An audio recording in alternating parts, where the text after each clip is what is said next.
Hey everyone, today we're going to put on our detective hats and solve a really cool but actually kind of simple chemical mystery.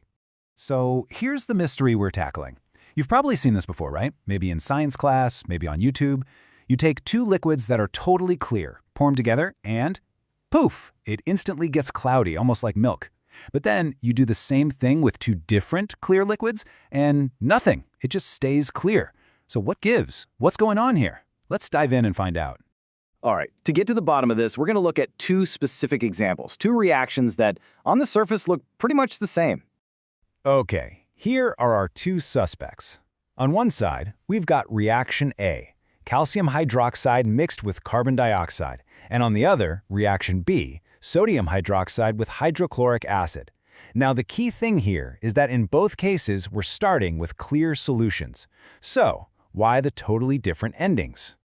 First up, let's zoom in on our first case file. We're putting reaction A under the microscope to see what's really happening. It's super simple, really. Step 1, you've got your two clear solutions. Step 2, you mix them. And then step 3, wow, almost instantly, this cloudy white solid just appears out of nowhere. It's a pretty dramatic transformation, going from perfectly clear to this milky solid. You know, this cloudy stuff actually has a name. It's called a precipitate. That's the fancy science term for any solid that just pops into existence in a liquid during a chemical reaction. Okay, so we've got a name for it, but we still don't know what it's made of. And the culprit is calcium carbonate. This might sound familiar because it's the main ingredient in stuff like chalk, limestone, even marble. So yeah, this reaction is literally making chalk right in the beaker. How cool is that? All right, so case 1 is on the books. Now, let's switch gears and open up our second case file. Reaction B. This is the one where things, well, didn't get cloudy. So the setup is exactly the same. You grab your two clear solutions, you pour them together, and absolutely nothing happens. The liquid just stays totally clear. No cloudiness, no solid, no drama at all.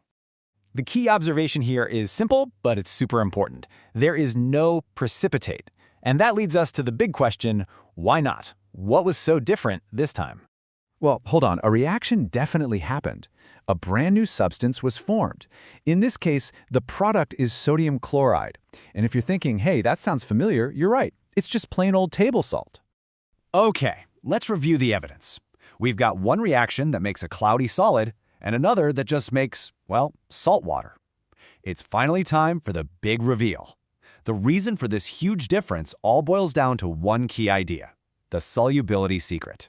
And it all hinges on this concept called solubility. It's really just a word that asks, can this stuff dissolve in water? See, if a substance is insoluble, meaning it can't dissolve, it has nowhere to go. It's forced to show up as a solid, that precipitate we saw.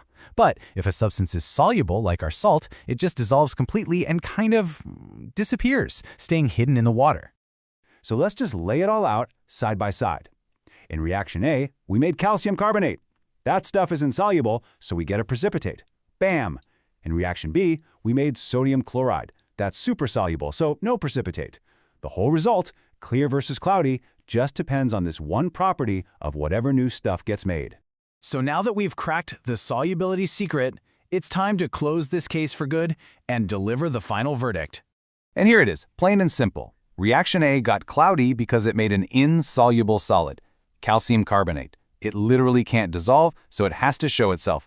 Meanwhile, reaction B stayed clear because its product, sodium chloride, is soluble. It just hangs out dissolved in the water, totally invisible. And that's it. Case closed. And that pretty much wraps it up. It's just a great reminder that so much of what we see or, don't see is all controlled by these invisible rules, these properties like solubility. It really makes you think, right? What other hidden properties are out there, quietly shaping the world we experience every single day? Something to chew on. Thanks for digging into this with me. Have you ever just stopped and wondered what the world is fundamentally made of? Today, we're going to dive into the blueprints of the universe itself, the incredible architectures of matter. I mean, really, look around you right now. The air you're breathing, the device you're watching this on, even your own body. What are all these totally different things really made of, deep down? It sounds like a massive question, but you know what? The answer is surprisingly simple. So, let's start at the beginning. We're going to peel back the first layer and look at the most fundamental building block that explains pretty much everything we see and touch.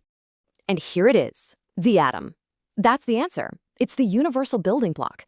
Every single thing, and I mean everything, from a star millions of light years away to the tip of your finger, is just a collection of these incredibly tiny particles. They really are the Lego bricks of the cosmos. But, just saying everything is made of atoms isn't the whole story. Not even close. What is an atom itself made of? Let's zoom way, way in and explore the tiny little universe that exists inside every single one. So, every atom has this really distinct internal structure. Right at the center, you've got the nucleus. That's where you'll find the positively charged protons and the neutrons, which have no charge at all. Then, zipping all around that nucleus are the negatively charged electrons. It's the unique balance of these three little particles that defines what kind of atom it is, what makes gold different from oxygen. And you might think, okay, that's as small as it gets, right? Protons, neutrons, electrons. But nope, modern physics has pushed things way further. We can actually dig even deeper into the very heart of the particles that make up the atom's core. So meet the quarks. These are what we call truly fundamental particles. It turns out that both the protons and the neutrons we just talked about are actually made of these even smaller components. It's kind of like discovering that the bricks you're building with are themselves made of tiny little grains of sand. Wild, right? Our understanding of all this didn't just happen overnight. It was a real journey of discovery. It started with John Dalton and his early ideas. Then J.J. Thomson came along and actually discovered the electron.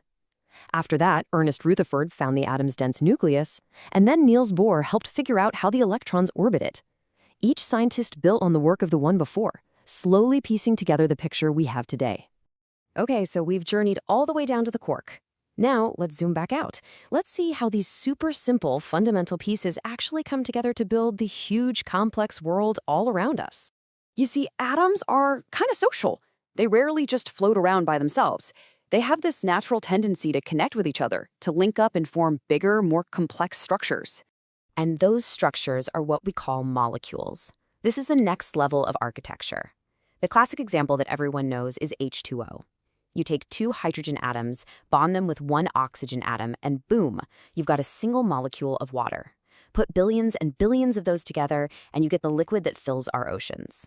So all the incredible variety in our world really just comes from two simple principles. First, what type of atom are you using?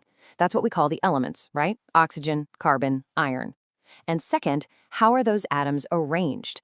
How tightly they're packed together is literally the only difference between a solid, a liquid, or a gas. All right, let's put it all together then. If you were to write down the simple, fundamental blueprint for all the matter in the entire universe, it would look a little something like this. So level 1 is simple. All the physical stuff in the universe we call matter.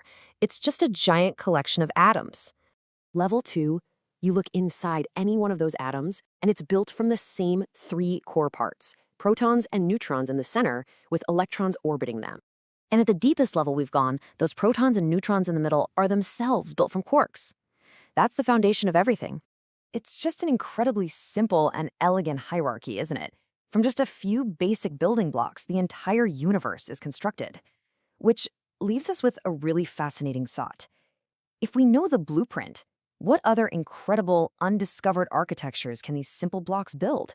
What else is out there, just waiting to be formed?